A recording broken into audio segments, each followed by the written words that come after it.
Welcome to Priyanka's food clouds. Holi special তোমাদের জন্য একটা দারুণ রেসিপি নিয়ে চলে এসেছি, রেস্টুরেন্ট স্টাইল চিকেন চাপ। তার জন্য প্রথম টিপসটা হলো চিকেন চাপের এই মশলাটা তোমাদেরকে ঘরেই তৈরি করতে হবে। কমেন্ট সেকশনে আমি মশলার ডিটেলস দিয়ে দিচ্ছি।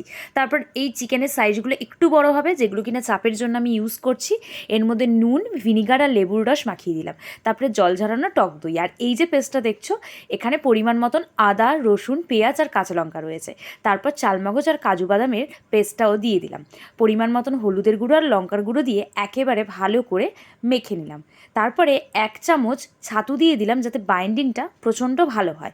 তারপরে তেল দিলাম, বিরিয়ানির মশলা দিলাম, গোলাপ জল আর কেওড়া জল অ্যাড করে ভালো করে ম্যারিনেট করে ওভারনাইট কিন্তু আমি ফ্রিজে রেখে দিলাম। এটা হচ্ছে সেকেন্ড টিপস। নেক্সট মর্নিং সাদা তেল দিয়ে কড়াইতে ভালো করে গরম করে নিলাম। আর চিকেনের গা থেকে যতটা সম্ভব মশলা ছাড়িয়ে নিয়ে মিডিয়াম টু লো ফ্লেমে কিন্তু চিকেনটাকে ভালো করে ফ্রাই করে তুলে নিলাম।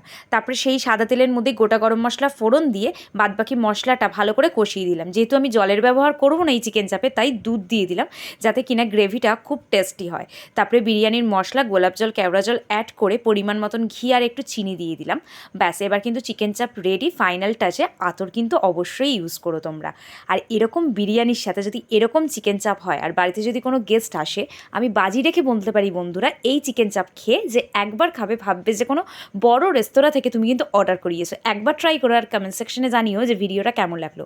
বিরিয়ানির ভিডিও ভালো লাগলে কমেন্ট সেকশনে লিঙ্ক রয়েছে, তোমরা একবার গিয়ে ভিজিট করে আসতেই পারো। ভিডিওটা ভালো লাগলে আমাকে অবশ্যই জানাও। যারা যারা আমার পেজে নতুন বা চ্যানেলে নতুন, তারা সাবস্ক্রাইব করে নাও আর ফলো করে নাও। টাটা।